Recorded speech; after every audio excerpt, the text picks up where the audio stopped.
Well, good afternoon, everyone. It's very nice to see a nice crowd today, especially when it's so warm outside.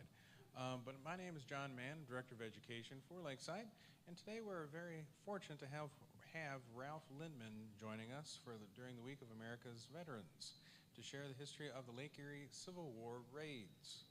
This afternoon's session is Rebel Raids on the Great Lakes. Ralph will share a talk about Confederate raid on Johnson's Island and how it fit into the overall context of the war. He also shared some history on how the Confederate prison came to be located on Johnson's Island. And Ralph is a retired lawyer and journalist. He began his career in Toledo at the Legal Aid Society and then worked in Washington, D.C. at the Federal Trade Commission as a consumer protection attorney and at the U.S. Justice Department. He is also the author of a book, Confederates from Canada, John Yates Beale and the Rebel Raids on the Great Lakes. And I do ask if you please mute your cell phone ringers and help me in welcoming Ralph Lindman.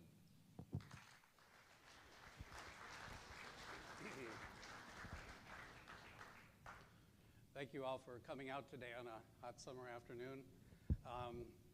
There are actually a few people I don't recognize in the audience, so thanks for coming. It's exciting to hear about history that happened in your own backyard, and I'm going to talk today about some history that not many people know about. Actually, I'll ask a question. How many people know about the Confederate raid on Johnson's Island? Okay, we have a well-educated audience, I see. All right, today I'm going to explain how I came to write the book. I'm going to talk about some major themes in the book and how the raid fit into the overall context of the Civil War. I'm going to explain how Johnson's Island became a prison camp for Confederate officers. I'm also going to talk about what happened in the raid, and I'm going to give my thoughts on how the raid and the Confederates in Canada fit into the overall context or the historical legacy of the Civil War. By way of overview of the book, I won't go into all the details, but I'll just say the story covered in the book includes pirates, disguises, spies, prison escapes. It also includes a description of the life on Johnson's Island for the Confederate officers who were held there. It also includes a detailed account of the raid.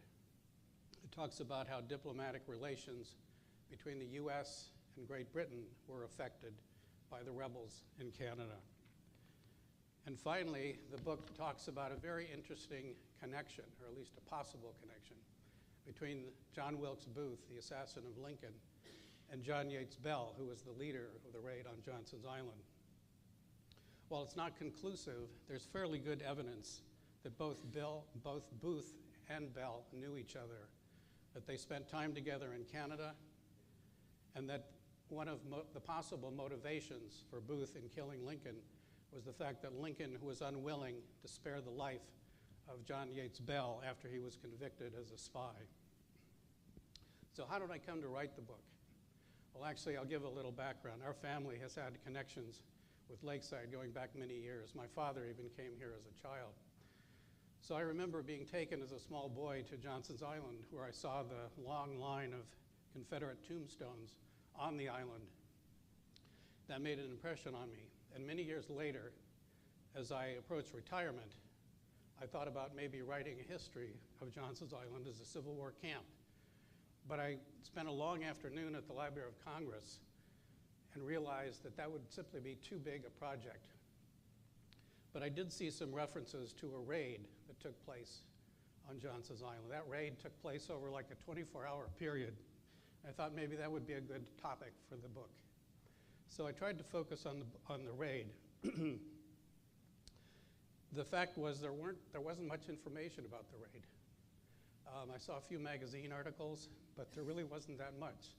So that was going to be the focus of my book. But as I started the book, or the project, there were many unanswered questions. Who conducted the raid? Why did it originate in Canada? What was the raid's objective? Why didn't it succeed? And finally, how did it fit into the South's overall objectives in the war? I'm not a trained historian, but I did major in history in college. But I was have been a trained investigator, both in my experience, my legal career, and in my journalism career. So I decided to approach this project as an investigation. I spent many more long afternoons at the Library of Congress and also at the National Archives. I came out to this part of Ohio and stopped at the Sandusky Library, which has quite a good collection of materials about Johnson's Island. I also went to the Rutherford B. Hayes Center in Fremont. They had also quite an extensive collection. Another place I visited was Heidelberg College, which, as you may know, for many years had an archaeological project on Johnson's Island. Unfortunately, that project has been discontinued, and the project director, a man named David Bush, died recently. So I came back to Washington, looked over hundreds more military documents, newspapers of the time, journals, diaries, ship's logbooks, even trial transcripts. One of the nice things about researching the Civil War period is that people wrote a lot in those days. And it makes me wonder in the future what future historians will have to look at other than text messages and emails for our own time. But as I started my research, I came across other historical threads that became important parts of the story. For example, I learned that there were tactical, even political reasons for why Confederate leaders wanted to attack Johnson's Island. By late 1864, the Confederate leaders knew they were losing the war, at least on the battlefield. In the Virginia campaign, Ulysses S. Grant and the Army of the Potomac were driving the Confederate Army and Robert E. Lee back to Richmond. At the same time, Ohio and several other northern states were hotbeds of anti-war sentiment. After 3 years of war, citizens of those states were frankly frustrated and tired of the war and the Lincoln administration's inability to bring the war to a close. By that time, Lincoln had also issued the Emancipation Proclamation, which essentially freed the slaves, at least in the North. But at that point, citizens who originally started the war thinking it was an effort to keep the Union together, many of them were not totally on board with the idea of freeing the slaves. A third problem for the Lincoln administration was by that time in 1864, they had to institute a compulsory military draft, and that also increased the unpopularity of the war. So back in Richmond, Confederate leaders realized that the opposition in the North was becoming so strong, they thought maybe they could open up another front in the war, essentially a political front, by inflaming these anti-war passions in the northern states. So they decided to try to bring a tax and violent violent attacks to the northern states from Canada. And the idea was they would inflame the anti-war passions to such an extent that they would essentially defeat Lincoln in the 1864 election. The thinking was, at least among the Confederate leaders, was that if they could get a Democrat in the White House, that the Democrats were seen as far more likely to be willing to enter in negotiations with the South to end the war. There were other threads that I came across in my research. Anti-war sentiment in the North was so strong that it even had a military dimension. Copperheads was the name given to anti-war zealots who were so opposed to the war that some Copperhead units in northern states were actually forming their own militias.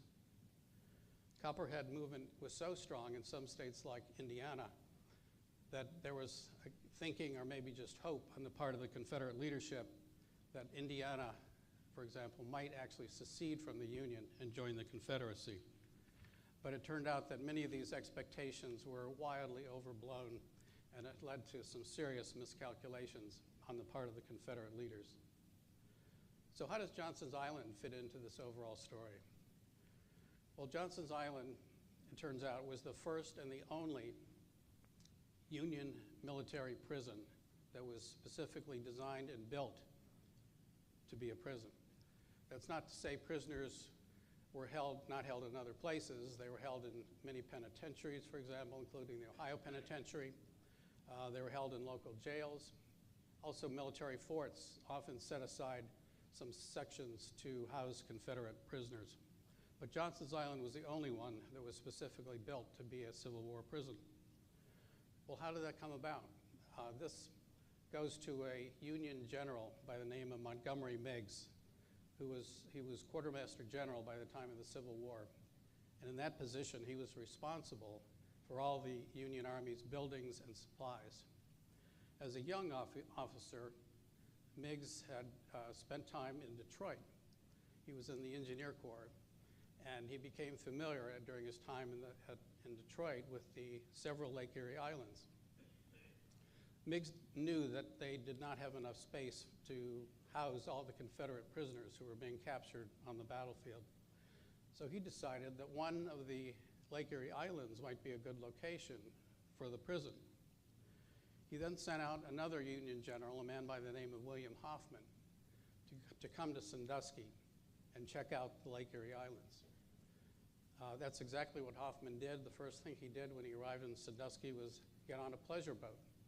The pleasure boat was called the Island Queen, and he took several rides out to the islands, visited North Bass, Middle Bass, South Bass, or Put in Bay, and even Kelly's Island. But when he returned to Sandusky, Hoffman decided really none of the islands would be good enough to be a location for a Civil War prison. And he had various reasons for that conclusion. North Bass, for example, was too far north. It was too close to Canada. And he thought it would simply be too difficult to get supplies out there. Middle Bass and South Bass, the farmers on those islands were not willing to lease their farms or lease their property to the Union Army.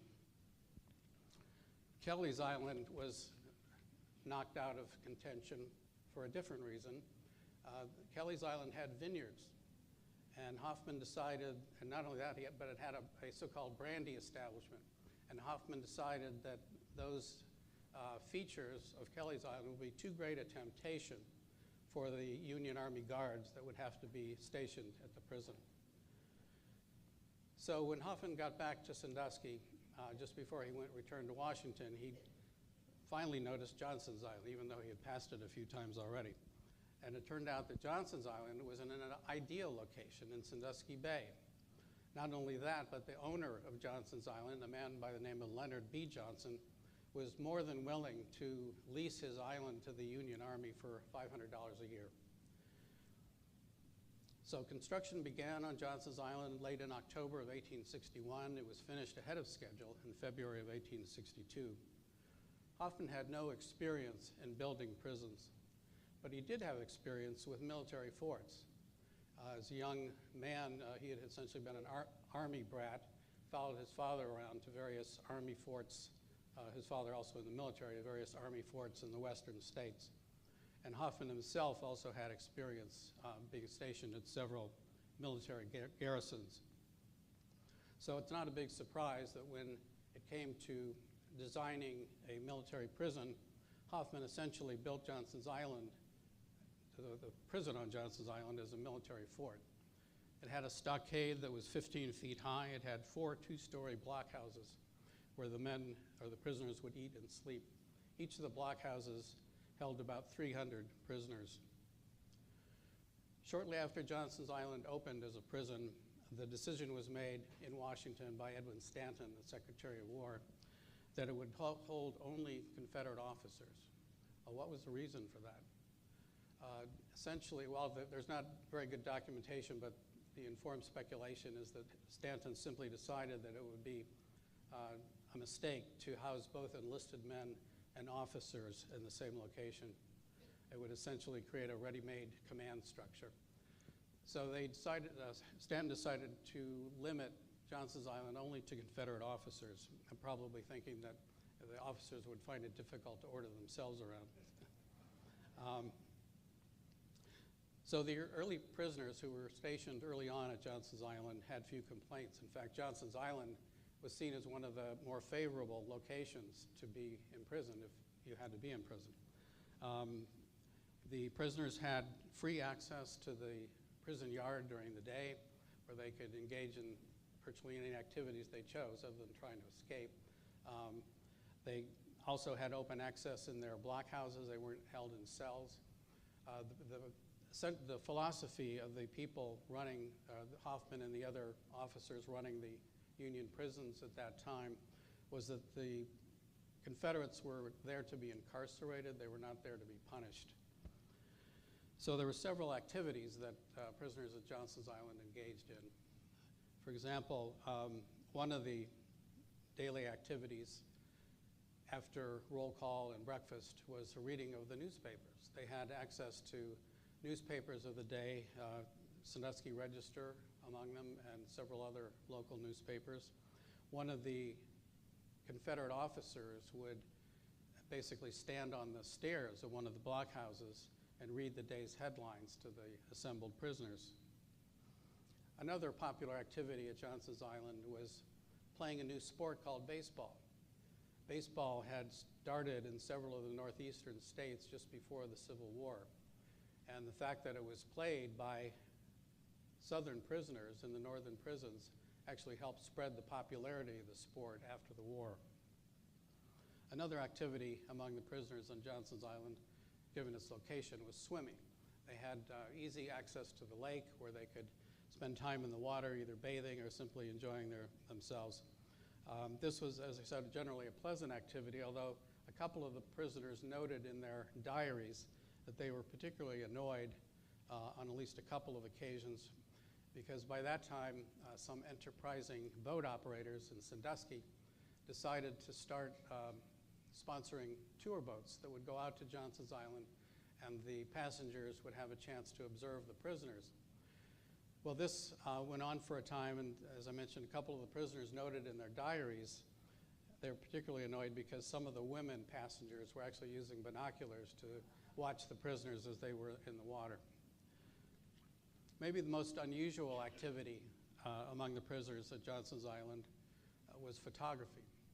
One of the Confederate officers actually had a camera or a camera lens with him when he was captured, and he was allowed, the prison guards apparently knew about this, but this particular prisoner actually started a little photography studio in the attic of the blockhouse where he was being held.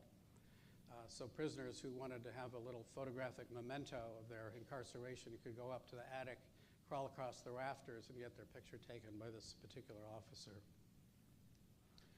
That's not to say that there weren't hardships at Johnson's Island during the war. Particularly later in the war, one of the hardships was overcrowding.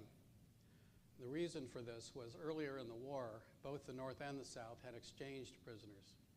But this only went on for about a year because the Union Army authorities quickly realized that these prisoner exchanges were allowing the South to basically restock their military. And the decision was made to stop the exchanges. So as a result, Johnson's Island, which was originally designed to hold about 1,500 prisoners by 1864, was holding over 3,000. Another problem at the island later in the war was food shortages. And this was actually intentional on the part of the Union prison authorities, still William Hoffman at the time. Because by 1864, word had come out of the South, or news, about the fact and about the horrifying conditions that many of the Northern Army prisoners were experiencing in Confederate prisons. And partly in retaliation, Hoffman ordered that the prisoners being held in Union Army prisons, including Johnson's Island, be put on half rations. So that's what happened at Johnson's Island, and things became so bad that some of the prisoners actually started catching rats that they would use to supplement their diet. Another thing that happened as a result of the food shortages is that the prisoners captured, killed, and ate the dog of the prison commander. There were also escapes from Johnson's Island, but not many. The fact that it was surrounded by water made the escapes much more difficult. Army records say that there were a total of 12 escapes from Johnson's Island during the entire war. But there were probably a few more than that because some of the prisoner diaries recount escapes that aren't reflected in the Army records. One of the ways prisoners would escape from the island was across the ice. And as a result, most of the escapes that were recorded happened in the winter. Another prisoner jumped under a pile of straw that was on a supply boat and got off that way. One of the more interesting ways that prisoners, the few prisoners that did escape, the way they did it was by disguising themselves as Union Army soldiers. That by then there was a practice that happened occasionally on the battlefields that soldiers from either army would collect uniforms from the other army, and they would use those uniforms as disguises, and that's what happened at Johnson's Island. So how did the Johnson's Island raid fit into the Confederacy's plans to try to open up another front in the war? Well, it essentially served two purposes. One is by releasing the prisoners on Johnson's Island, it would help replenish the Confederate officer corps. And then it was expected that when the officers escaped, that they would engage in other raids of their own as they made their way back to the South. A third factor relating to the raid on Johnson's Island was the fact that there was a gunboat that was guarding Johnson's Island.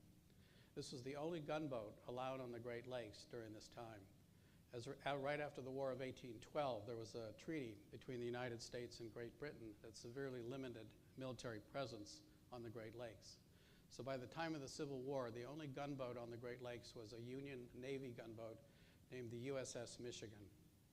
It was a huge ship. It's about 50 yards long. It had a crew of 80, and the other thing about it had 14 cannons. So this was a huge and powerful ship that was guarding Johnson's Island.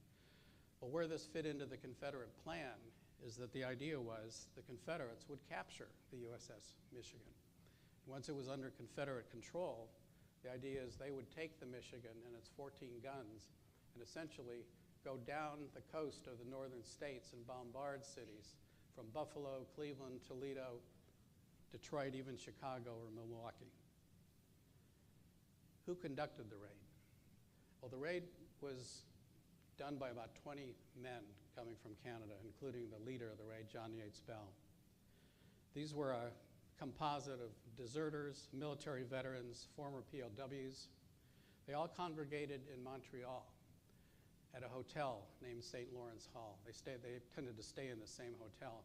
And the reason was it was located in an excellent location. It was the head of 2 rail lines, had a really well-working telegraph, had access to many of the major newspapers in both the North and the South. And maybe the most popular feature of St. Lawrence Hall was the fact that it was the only hotel in Canada to serve mint juleps, which was a favorite drink of the Confederates. So who conducted the raid? And how did the Confederates end up in Canada? Well, the way the Confederates ended up in Canada was late in the war. Confederate leaders in Richmond decided to take advantage of the easy access to Canada and station high-level agents in Canada. The idea was these agents who were sent by Jefferson Davis in Richmond, the idea was the agents would help oversee and conduct the raids into the northern states. Another responsibility for these agents was to try to make contact with many of the opponents, northern politicians who opposed the war. They're going to make connections with these people who were actively working against Lincoln and his administration. Great Britain, which controlled Canada at the time, wasn't really doing much to monitor the Confederates who were in Canada.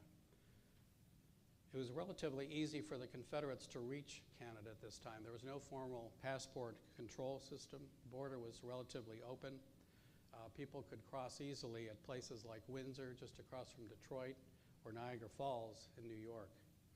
Another way that the Confederates reached Canada was to sail on fast-moving ships called blockade runners.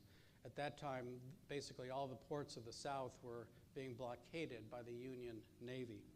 And these fast-running or fast-sailing ships could penetrate that blockade, make their way up the coast, and then over to the St. Lawrence and get into Canada by sailing down the St. Lawrence. Well, who was John Yates Bell was the leader of the raid. That's his picture right in the center of the shot there. By the way, the lower right is a picture of the USS Michigan. So who was John Yates Bell?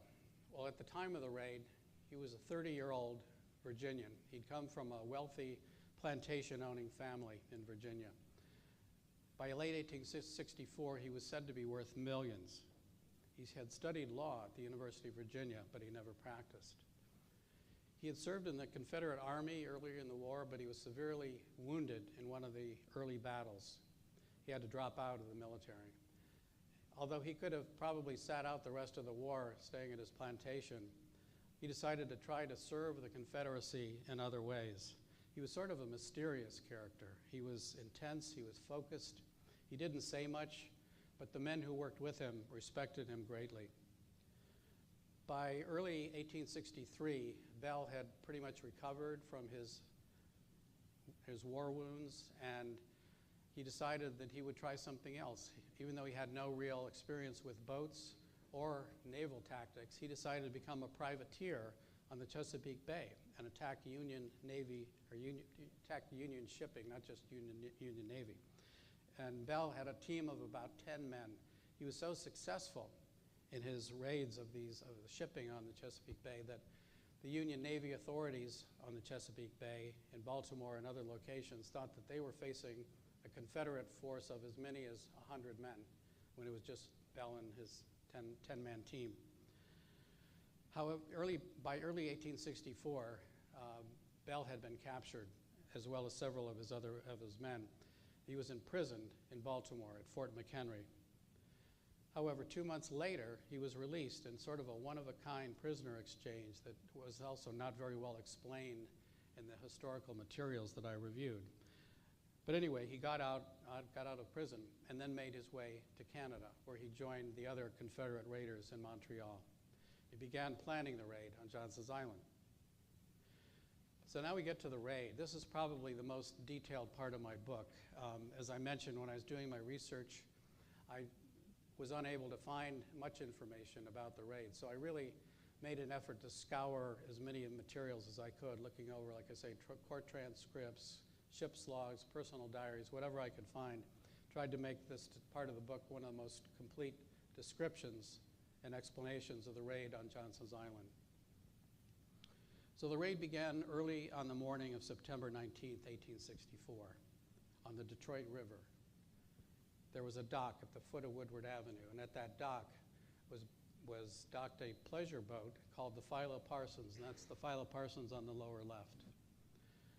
The Philo Parsons held about 60 passengers, made daily trips to all the Lake Erie Islands. So early that morning, 20 men boarded, including John Yates Bell. They mingled with the other passengers, and they tried to go out of their way to avoid any indication that these men knew each other. The Philo Parsons made its regular stops at North Bass, Middle Bass, Put-in-Bay, Kelly's Island. Shortly after the boat left Kelly's Island late in the afternoon, a man showed up at the wheelhouse. He asked the wheelman to step out, which the wheelman did. At that point, the wheelman felt a pistol being stuck in his ribs.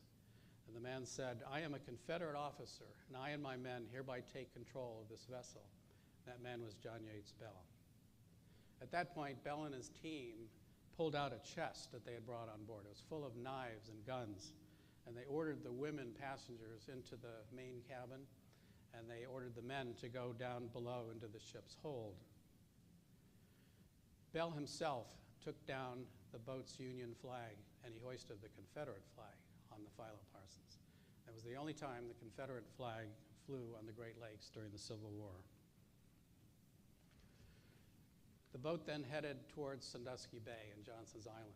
But just before the Philo Parsons got to Sandusky Bay, Bell realized that there were too many passengers on board to effectively conduct the raid. So he decided to turn the boat around. They went back to Middle Bass, and they left off most of the passengers. They ordered the passengers not to tell anyone what had happened for a period of 24 hours. Even if the passengers wanted to disobey that command, it would have been difficult for them, number one, to get off the island, let alone to make contact with the mainland because there was no telegraph. So Bell and the Philo Parsons and his team now returned to Sandusky Bay. It was early evening and darkness was starting to fall. The part of the plan, as I mentioned, was to have the USS Michigan under Confederate control. Several months before the raid, Confederate officials ordered another Confederate agent to come to Sandusky. His name was Charles Cole. Charles Cole's responsibility was to ingratiate himself in the community. He posed as a wealthy oil executive. He would give big parties with plenty of food, booze, gave out really expensive cigars. Another part of his job was to make friends with the captain and crew aboard the USS Michigan. He actually did that. He got to know them so well that they would take him out on some of their training cruises, which I'm sure is a big violation of Navy regulations. So on the day of the raid, Charles Cole, the agent, had invited the captain and crew of the USS Michigan to a big party on shore. And the plan was to get them drunk or spike their drinks to the point where they could no longer defend the Michigan and allowing the Confederates to take it over. As the Philo-Parsons approached Sandusky Bay, they could see the Michigan. And they expected at that time that Charles Cole would have gotten control of the ship, or at least gotten the crew disabled. And they expected to see a flare come from the USS Michigan. That would be the signal. But they didn't see the flare. Instead, what they saw was the Michigan under full power with smoke pouring from its stacks. Not only that, but the Michigan's 14 guns were pointed directly at the mouth of Sandusky Bay, where the Philo-Parsons was about to enter. Well, Bell urged his men to carry on, to proceed with the raid, but they were not excited about doing that. They essentially mutinied because so many things had happened that they didn't expect, including seeing the Michigan now at full power. Bell soon quickly realized that he had no choice but to turn the Philo-Parsons around and return to Detroit, where they had started earlier in the day. Well, several hours later, the Philo-Parsons arrived back in Detroit, in the Detroit River. Bell ordered them to scuttle the Philo-Parsons in the Detroit River, but it was so shallow the boat barely sank. Even so, Bell and his men got off at Windsor and made their way over to Montreal. So what went wrong? Well, the short answer is there was an informant. Somebody had informed Union Army authorities in Detroit about the planned raid. As a result, they were ready for it when it was about to happen. Not only that, but Cole was arrested in Sandusky. He had also made contact with several of the copperheads in Sandusky who were going to help him on land during the raid. So Cole and his copperhead Confederates were also arrested. Who was the informant? Well, there's much speculation. I talk about some of the possibilities in my book, but the short answer is nobody really knows for sure. There were other planned raids, not just the one on Johnson's Island. I also talk about those in the book, but don't go into as much detail. For example, there was a planned raid that was going to take place in Chicago in August of 1864 during the Democratic Convention, but that didn't come off. Another plan was to have the Confederates send an attack ship across Lake Erie into Lake Huron. The ship was supposed to attack cities along the Great Lakes, but again, unlucky, the ship was plagued by various equipment problems, and its attacks also did not come off. So after the raid, John Yates Bell returned to Canada. After a couple of months, he decided he would try one more attempt to help the Confederacy. This one would be on land. Bell learned that there was going to be a train coming from Sandusky. The train would be full of Confederate officers who were being transferred from Johnson's Island to several military prisons in the northeastern states. But Bell had a problem. He didn't know which train the officers were going to be on. This was either an example of the poor communications of the day or just maybe another part of the gang that couldn't shoot straight. Anyway, the plan failed. Bell was captured the next day near Niagara Falls. He was sent to a military prison in New York Harbor called Fort Lafayette. At Fort Lafayette, Bell was court-martialed. He was convicted as a spy working for the Confederacy, and he was sentenced to death by hanging.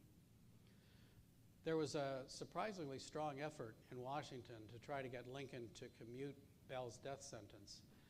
Over 91 congressmen, mostly Democrats, sent a petition to Lincoln asking him to spare Bell's life. But by that time, Lincoln and his administration decided that the raids from Canada had to come to a stop. They were already adversely affecting relations between the United States and Great Britain, and Lincoln decided he had to make an example of Bell and allowed him to be executed. So what's the historical legacy of the rebels in Canada and the raid on Johnson's Island? Well, I think the first thing I'll say is is about the interesting possibility that the lead raider, John Yates Bell, and Lincoln's assassin, John Wilkes Booth, probably knew each other. There's good evidence that they were in Montreal at the same time in October of 1864. There's also a very good documented evidence that Booth, while he was in Montreal, expressed profound sorrow about the fact that Bell was executed. So finally, relating to Bell and Booth is the possibility that one of the motivating factors in Booth's assassination was the fact that Lincoln was unwilling to spare Bell's life. But the fact that there were Confederates in Canada during the Civil War is controversial to this day. After the Lincoln assassination, the conspirators who worked with John Wilkes Booth were put on trial.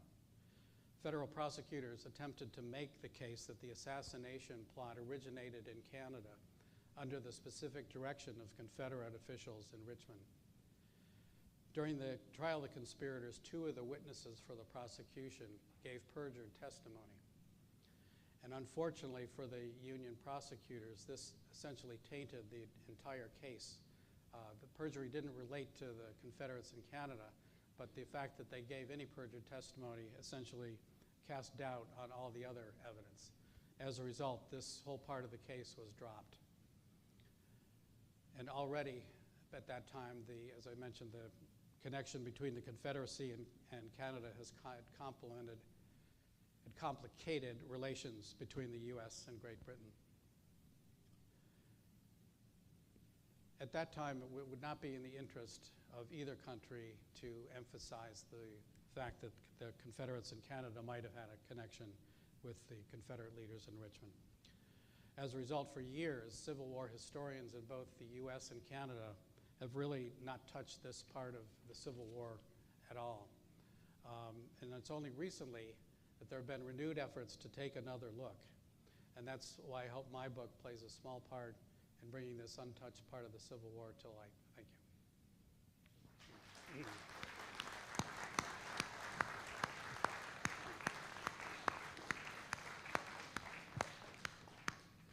So now I guess we'll have some questions. And I'll just say up front that if I don't know the answer, I'm going to make something up that is reasonably entertaining and sounds believable. So.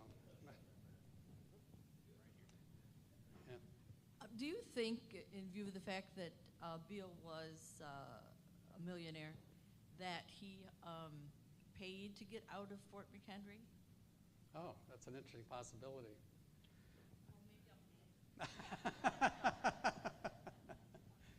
I suppose it's possible.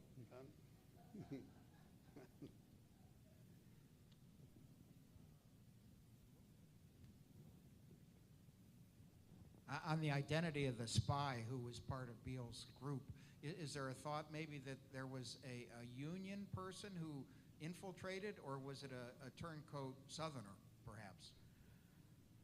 Most of the speculation points to a Southerner. There were several that had reasons to betray the South, hadn't been paid for one duty or another, that had resentment in that respect. So that's where most of the speculation is.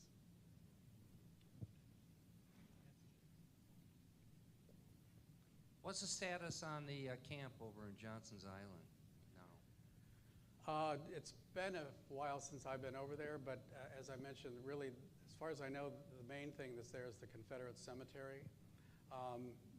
John, you mentioned that there's the fort, that's part of the fort, but I think that was built after most of that happened after the raid. Right, last year we went on a field trip to Johnson's Island. It was led by, her first name's Amanda. She worked with Dr. Bush when he was with Heidelberg. She is now with Oberlin. She's one of the members of the Friends of Johnson's Island Prison. So what is led over there, of course, is the cemetery. But then as you go more to the south on the island, there's at least seemingly half of the prison stockade area that still exists. It's all a grass field. They have markers where the wall and buildings once were. There's plaques to kind of guide you.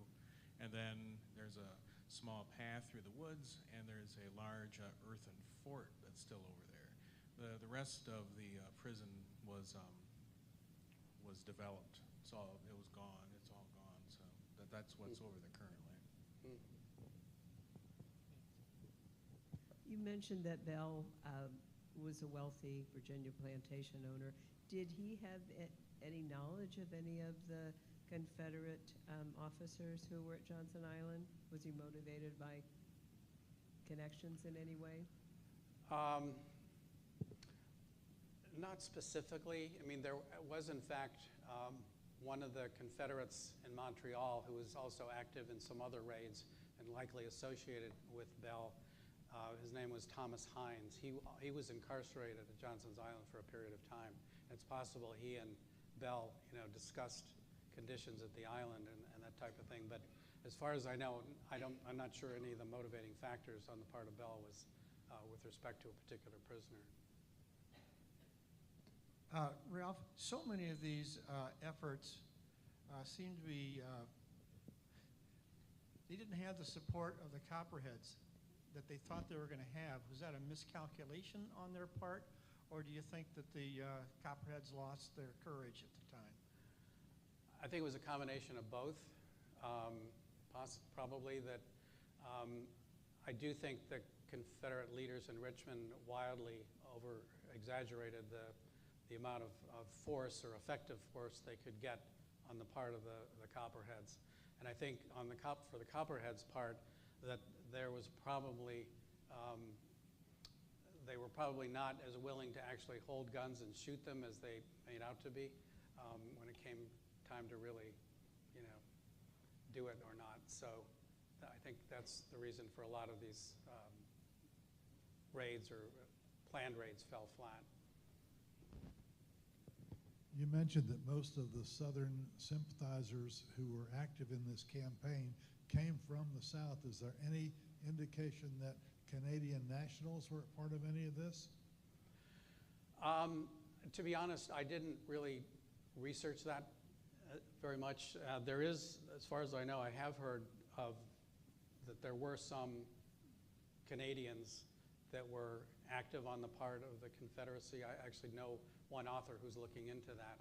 But as far as any extensive activity on the part of the Canadians, I don't think there was that much. A question about the Canadian/Britain's involvement. Throughout the war, we the Northerns, blockaded a lot of the ports and so forth, but wasn't there a continued interchange with cotton going up to Canada, and then they in turn sending uniforms back to the Southern? There was almost a secret cotton exchange that took place, and I include a discussion of this in the book. This happened also late in the war, but the Lincoln administration was short of funds, and they actually allowed an effort to go forward in Canada where they exchanged cotton with the South. And it was fortunate for Lincoln that this happened pretty much towards the end of the war, because if word had leaked out at any point, it would have, I think severely hampered Lincoln's ability to, be president of the country, essentially. Ralph, when I read this, I've never seen so many things go wrong. With these little plots. It's amazing that they didn't win, because a lot of things just went goofy. And I think it would make a really good movie, because this part of it with the train, they didn't know which train it was. There were horses or people in snow. The scenes would be really good, I think, if you could just get somebody to make this movie, because how could you not make this movie? Okay, anybody know any screenwriters or producers? Ralph, everything you said is factual and believable. But there's also a story, and I don't know whether you've heard this, and maybe people have to go to Jamestown Tavern before they go over there, but at 10:30 every night in the cemetery where the soldier guards the dead soldiers, at 10:30 every night it is said he turns his head and looks to the south. And that has been documented by 2 people that I know. And I don't know whether they've been to Jamestown Tavern before they went over there, but I think we need to go over there tonight and check it out.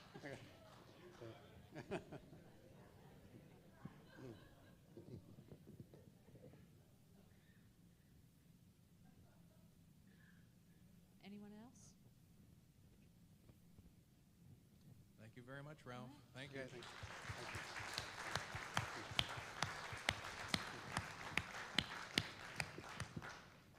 I will mention I have some books here if anyone is interested in purchasing.